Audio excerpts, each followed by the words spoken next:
SIR এর চূড়ান্ত নথি যাচাই পর্ব শুরু হচ্ছে আজ থেকে। আর তার আগে পূর্ব মেদিনীপুরের সুতাহাটা বিডিও অফিস, সেখানে একেবারে চরম উত্তেজনা ছড়ালো। প্রকাশ্যে এসেছে একটি ভাইরাল ভিডিও, যেখানে একে অপরকে আঙুল উঁচিয়ে শাসা লিখতে দেখা যাচ্ছে বিএলও এবং এই আরোকে।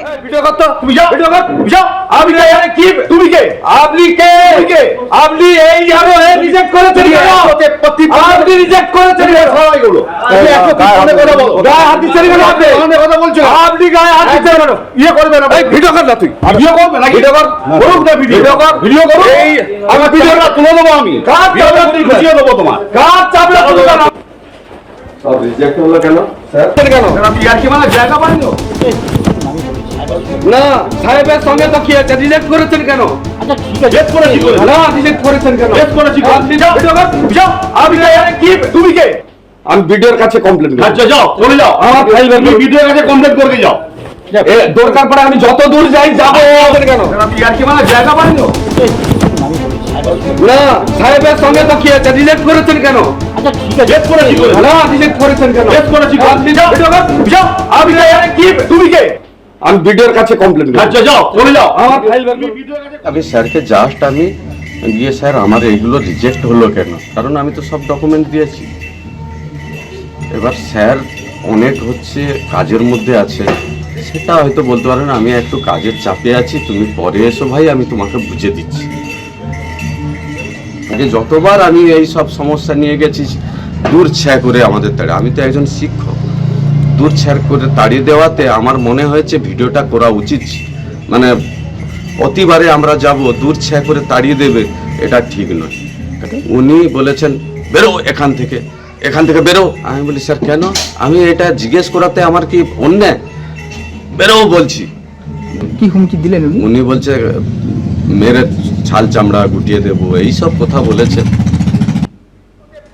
আপনি রিজেক্ট করেছেন এর হয় গুলো, আপনি একটু ফোনে কথা বলো, গায়ে হাত দিচ্ছেন কেন? আপনি ফোনে কথা বলছেন, আপনি গায়ে হাত দিচ্ছেন কেন? ইয়ে করবে না, এই ভিডিও কর না, তুই ভিডিও করবে না, ভিডিও কর, করুক না, ভিডিও কর, ভিডিও করো, এই আমার ভিডিওটা তুলে দেবো, আমি কাজ চাপড়া বুঝিয়ে দেবো, তোমার কাজ চাপড়া তুলে দেবো। সব রিজেক্ট। এই দাদাগিরি একেবারেই মানা হবে না, কি বলছেন তৃণমূল মুখপাত্র কুণাল ঘোষ এই ঘটনা প্রসঙ্গে? এবার দেখুন। এটা যদি কোনো বৈধ ভোটার হয়, তাদের নাম বাদ যাবে কেন? বৈধ ভোটারের নাম বেশ করেছি তো কেউ বলতে পারে না। এই বাদ প্রসঙ্গটা কি? যদি কেউ মারা গিয়ে থাকেন, নেই, স্থানান্তরিত হয়েছেন, অন্য জায়গায় নাম তুলেছেন, তাদের নাম বাদ যেতে পারে, আমাদের কোনো বক্তব্য নেই। কিন্তু বৈধ ভোটারের নাম বাদ গেছে, আর কেউ যদি জিজ্ঞাসা করে যে আপনি বৈধ ভোটারের নাম কাটছেন কেন, তখন বলবে তখন যে বেশ করেছি, এটা কোনো উত্তর হলো? এইসব গুন্ডামি করে বাংলা যেতে যাবে না। দরকার পড়ে আমি যত দূর যাই যাব। কেন আপনি আর কি মানে জায়গা পাননি না? সাহেবের সঙ্গে তো কি আছে, রিজেক্ট করেছেন কেন? আচ্ছা ঠিক আছে, রিজেক্ট করেছি না, রিজেক্ট করেছেন কেন? রিজেক্ট করেছি, আপনি যাও ভিডিও কর, যাও। আপনি কি, তুমি কে? আমি ভিডিওর কাছে কমপ্লেইন করব। আচ্ছা যাও, চলে যাও, আমার ফাইল তুমি ভিডিওর কাছে কমপ্লেইন করতে যাও। এ দরকার পড়ে আমি যত দূর যাই যাব। কেন আপনি আর কি মানে জায়গা পাননি না? সাহেবের সঙ্গে তো কি আছে, রিজেক্ট। বিএলও এবং এই আরোর মধ্যে একেবারে তর্কাতর্কি তুঙ্গে উঠেছে। আর এই নিয়ে স্থানীয় বিজেপি নেতৃত্বের বক্তব্য যে মমতা বন্দ্যোপাধ্যায় শুরু থেকেই চাননি এসআইআর হোক, সাধারণ মানুষকেও যেমন ভুল বোঝানো হয়েছে, তেমনি ভুল বোঝানো হয়েছে বিএলওদেরও। রাজ্যে আমরা প্রথম থেকে দেখতে পাচ্ছি আমাদের রাজ্যের যিনি মুখ্যমন্ত্রী, সাংবিধানের প্রধান যিনি বসে আছেন, তিনি প্রথম থেকেই এই এসআইআর প্রক্রিয়াটাকে, বাংলাটাকে একবারে চাননি তিনি বাংলায় এসআইআর হোক।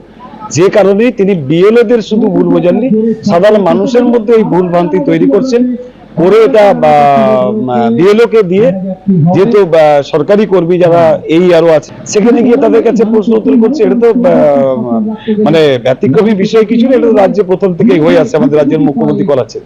কিন্তু আমরা এটা বিশ্বাস করি যে কেন্দ্রীয় নির্বাচন কমিশনার তারা সতর্ক দৃষ্টি রেখেছেন, কোনোভাবেই কোনো একটা বৈধ মানুষের বা বৈধ ভোটারের নাম ভোটার তালিকা থেকে বাদ যাবে না।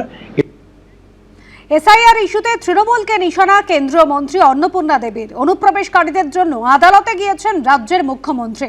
ভোটের জন্য তোষণের রাজনীতি মমতা বন্দ্যোপাধ্যায়। কি বলেছেন নারী এবং শিশু কল্যাণ মন্ত্রী, শোনাবো।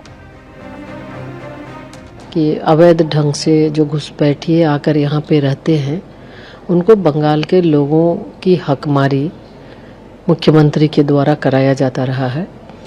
और जितना घबराहट इनको एसआईआर को लेके है, अगर यही संवेदनशीलता अगर ये दिखता थोड़ा सा, जब जो महिला से संबंधित जो यहाँ घटनाएं घट रही है, तो शायद कुछ लगता कि ये वाकई में संवेदनशील है। तो ये सिर्फ तुष्टीकरण की राजनीति करती है, वोट की राजनीति के लिए लोगों का हकमारी कर रही है, और आज तिलमिलाते हुए वो सुप्रीम कोर्ट तक वो पहुंच गई है।